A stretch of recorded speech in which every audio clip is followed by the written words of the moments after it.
Welcome back, punters, and to Peter Lawrence for joining us to review the Moir Stakes meeting from Friday at Moonee Valley. Pete, how are you? Yeah, really well, Paul. How are you going? How'd that? Wherever you are, the backdrop never changes. So it's a beautiful, fine, sunny day in the an artificial Randwick racecourse. Yeah, artificial Randwick racecourse. I should do one for Moonee Valley. We saw a genuine slow track there on Friday night, Pete.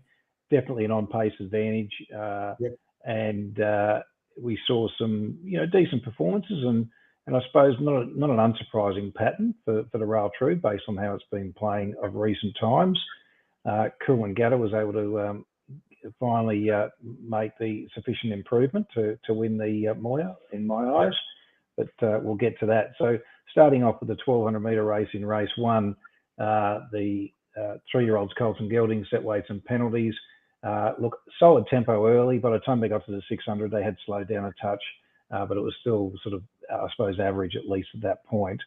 How are you viewing this race, both going into the meeting and also post? Well, firstly, these meetings at the Valley lately have been very on pace, probably even more so than in recent years. And the rain on the day hasn't helped either, which has happened the last couple of meetings. So we've had the drizzly rain and a very hot fence track, which does make doing the back form a little bit hard. The first race I thought was a pretty poor open handicap. Quite a bunched field. The winner had won, I think, a maiden on the synthetic at its previous start, and brought that form to the grass. Probably went just about as well as it did. Second horse, the Chris Waller horse, I thought went okay. Eponymous. Again, it's only just out of maiden class, so I'd be surprised if those horses feature in any of the big 3-year-old races going forward. Okay, so in race 2, we saw Queen of the Ball get away with the Scarborough Stakes over 1200 metres. Once again, this is for fillies at set weights. Average tempo here, Pete.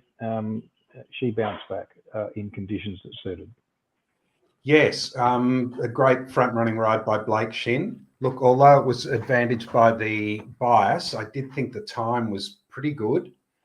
And the second filly's been racing well. I've had a bit of time for English Riviera, but I thought she was disappointing. Had a nice run just behind the speed. But I do think this is a stronger race than people will think. And I thought Queen of the Ball went well. Now, the trick with her is whether she can improve again next start. Not saying she won't, but I think she might be one to follow in at a next start. I thought it was a stronger race than people will think. Yeah, and look, in terms of the consistency of a horse like Troach, and when you are doing back form, you're looking for those benchmark type horses, aren't you? And I don't mean benchmark as in rating, but benchmark horses that you can rate off, and often the second horse can be a good one to go from. On my figures for the last 4 starts with jockeys and in-run adjustments, I've got Troach 93.5, 93.9, 94.2, 94.6, so almost bang on each of those, and that makes the job a lot easier to sort of determine these types of races, doesn't it, in terms of the better races? It does, and I actually thought that she went a bit better than she has been going, surprisingly enough. I ummed and ahed about, as we call it, doing the back form, how strong to make the race, but when you compared, like, that was the second of the 3 1200 metre races, and it was very hard to keep squashing it backwards. So I did think Troach also made some good improvement. I'm suspecting that'll be a stronger race than people think. Indeed. Okay, heading to race 3 now, the third 1200 metre race, the 84. They were solid tempo here, Pete. How did you see this both going in and coming out? Well, I thought that for what it's worth, Joe McNeil really erred when he eased on Clemenceau and let Snapper go around him and take up the running.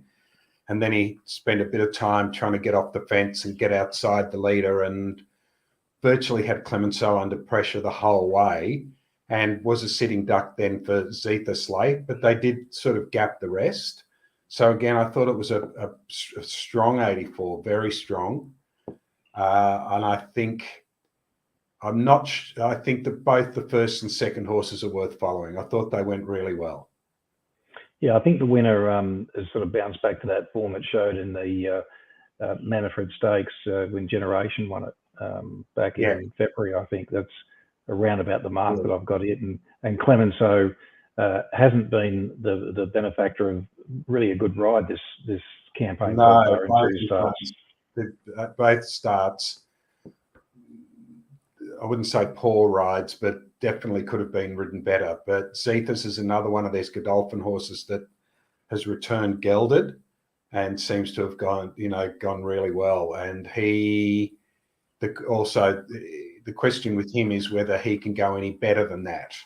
He has in his previous two preps sort of probably rated down second up after a good run first up, but he is gelded now, so give him the benefit of the doubt. Indeed. Okay, on to the Stud Stakes where we both backed the winner, Pete. God bless it. Tijuana.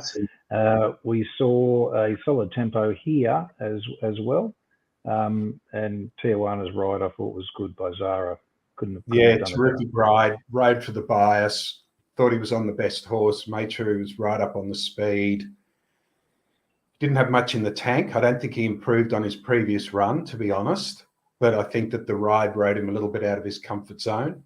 I thought Voyita San was much better on Friday. I thought he's going forward, but I didn't think it was an overly strong race. He's Heaven, I don't think, runs the trip, and he hung on and ran fourth. So I would have said great ride, Mark Zara, but Tijuana to me has just gone the same at his first three runs, hasn't really improved any. But I did think the second horse is showing some improvement, but I wouldn't think that that's going to be strong enough to feature in the Caulfield Guineas this year. Look, the second horse certainly had the conditions to suit with the solid tempo, so that sort of helped the overall time. I've got the second horse sort of going back to its 2-year-old form without actually the age improvement. So I'm still a little bit of a question on whether or not it can go further, as you say. Yeah. So we'll wait and see there. Race 5, the 9:55 sprint. We saw solid tempo here. Bit of a bunch finish. What did you think? Well, the key to the heavily backed odds-on favourite just had a terrible ride, really. If it wasn't bad enough to be drifting back, he then decided to go onto the fence. So he was 3 pairs back on the fence, looked for a run, and then as soon as he came out wide, the run came in the middle if it had just stayed there. So she didn't really take any part as Fura. The first 3 crossed the line with 25s and 40s SP. So I'd say that was just an average benchmark 84. I thought Rose Quartz ran okay against the bias, and I thought that Asfura was definitely worth another chance on a bigger track, and perhaps with a more, I'm not bagging Mitch Aitken as a rider, but he has limited opportunities in the city, and especially on those tricky races like the 9:55 at Moonee Valley, you really need someone with a lot of experience at riding those races. Yeah, good point. Good point that. Okay, the JRA Cup, race 6, above average tempo here for the 2040 Group 3 quality. Desert Icon got the job done by a big margin. What did you think of the race? Well, this was sort of just a masterclass by Brett Preble, who's a terrific rider, straight to the lead, set a very average tempo. The equal favourite, Macram, was back in the field a little bit and did what Macram seems to do, run terrible races, and then occasionally pops up and wins.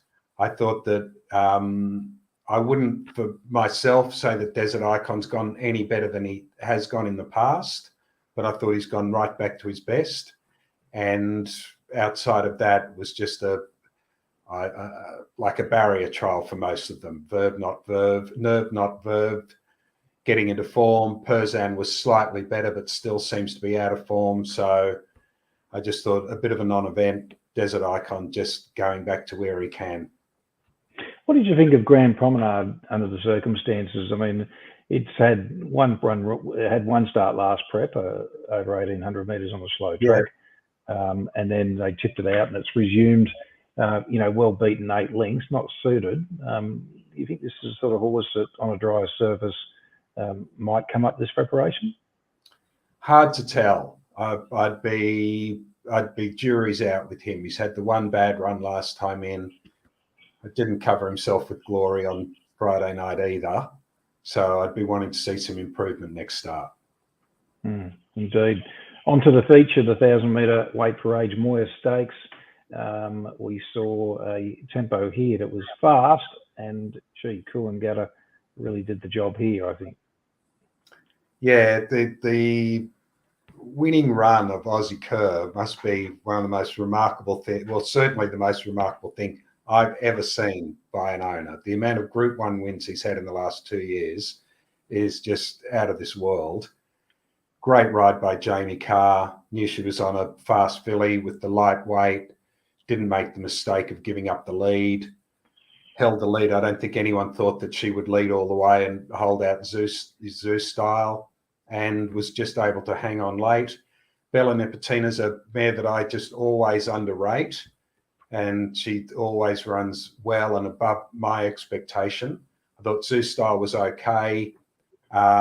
Generation I thought was possibly, ever so slightly unlucky.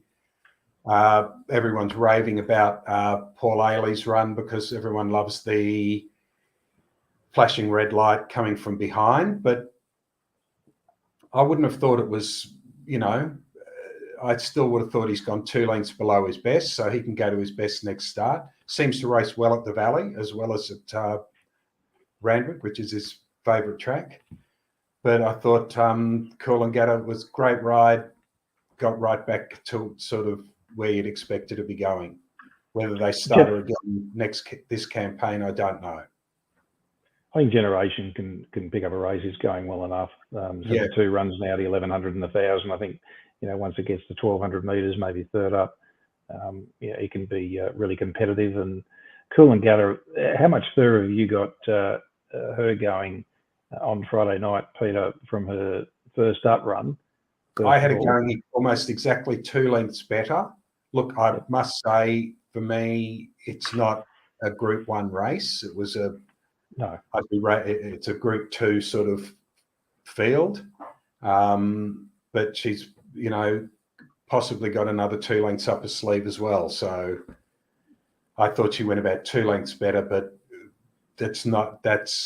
you wouldn't be falling over yourself to put her in the Everest against Nature Street. And to be fair, I've got her going as the best race performance that she's ever put in, but she still hasn't really made the full age improvement, has she?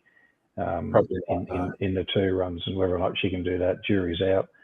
Conditions obviously suited her on the night. Rothfire, what did you think about it? Just what you see is what you get. Just went as well as he could. I don't want to sound like after the race genius, but it did seem very short at 2-1 in that race. Look, it had the big rating there first up on my figures. I will say I don't think that a soft track really suits Rothfire. I know it won on a dead track on my figures first up. Yeah. But once it gets to slow, I don't think that's ideal. I think it's a better horse, or can be a better horse on a dry surface. Yeah, 100%. He was being 5s on the heavy, so I think that's true. I think he was about 2 lengths below his best on Friday night. 2 lengths. It's around about 2-3. I think you're about right. Okay, in the last Stock Stakes, we saw a solid tempo. They did back off a little bit. It was still above average by the time they got to the 600. Good ride by D Lane on Daisies, I thought. Yeah, I hate even looking at this race because I was very keen on Lady of Honor, and especially when the track got the way it did. And if she just had been able to settle a little bit, I'm sure she would have been able to hang on a bit further.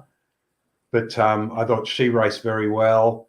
I thought Daisies was good, and another filly that probably races at her best first and second up. So whether she can improve on that, I'm not quite sure. I thought it was well below what you would expect a Group 2 race to be. Having said all that, I thought the second filly went well, Elusive Express, given a great ride. And I thought she's definitely a horse that will improve next start. Lady of Honour, probably better at 1400 if she can just bowl along and not be tried to be restrained. And once again, Kiss on All Four Cheeks showed that she's much better on top of the ground than she is on the soft track. Even though she got away with that race the other day on the soft track, I still had her rating 3 lengths below where she's capable of. And when the further rain came on Friday night, I think that really damaged her chances. I thought Foxy Frida was okay. I'd just like to see her go a little bit better next start, but she has a good race in her if she can get back to that 2,000 metre form that she showed at Morphettville last time in. Indeed. Okay, punters, thanks for watching this, and thank you, Peter, for your time today. Any particular horses that you want to highlight from the meeting? You always you'd think by now I would have known that you were going to say that. Look, I would have thought the Elusive Express, I thought, is worth following out of the meeting. I thought Queen of the Ball is worth following, and I thought that both Zethus and Clemenceau are worth following at their next starts. Good. Thank you very much. Thanks for watching, punters. We'll be back next week, of course, to review Saturday's Flemington meeting. What did you want to say about the Sandown meeting, Peter? I know we haven't got the times yet. Look, I haven't delved into it at all deeply, but just talking through my pocket, I thought that I'm Thunderstruck was terribly disappointing in that race. He was there to win it at the 200 metres, and in fact, if you watch the overhead shot, he's gone at least 3/4 of a length in front of Mwanga at that stage. Mwanga's kicked again to beat him on the inside. I thought it doesn't bode well for him running a strong 2,000 metres. I saw that Mick Price was critical of Mark Zara being so far off the lead, but the fact that he made that ground to be within a length of Alligator Blood, but then didn't go on, I thought he was disappointing. Mm. But Alligator Blood was great. Gay, Waterhouse and Adrian Bott, what they've done with him is just amazing to turn him around and be such a competitive horse. Look, Zaki, you thought Zaki was okay? Yeah, I thought Zaki was okay. The people looking at them in the yard thought he was a little bit soft, and so I thought he battled on okay. I thought also Mr. Brightside was disappointing given the run he had. Yeah. So I think that probably rules Mr. Brightside out of any sort of Cox Plate run. I'd be surprised if they kept going on that path. I think they'd be freshening him up for the mile race over the Flemington Carnival. I saw Mick Price said he's going to try I'm Thunderstruck the 2,000 metres in the Caulfield Stakes. Right. I just don't know how. I'm worried after that run. Really, when they turned the corner, I thought he's just going straight past them here. So I thought he was disappointing. Okay. It was disappointing, and I think that also there's been a bit of a narrative that Alligator Blood had an easy time up front, which doesn't seem to fit with the sort of sectionals that he was running. No. Do you think Alligator Blood can get a Cox Plate distance now? Yeah, I do. Yeah. Yeah, I'm surprised. I mean, I wouldn't have thought. I had a question over the 1800, running a strong 1800, but absolutely, I was wrong. The line was amazing. So yeah, I'd say on that, you'd have to think he could do it. Okay, thanks, punters. We'll see you next week, and thank you, Peter. See ya. Good on you. Thanks, Paul.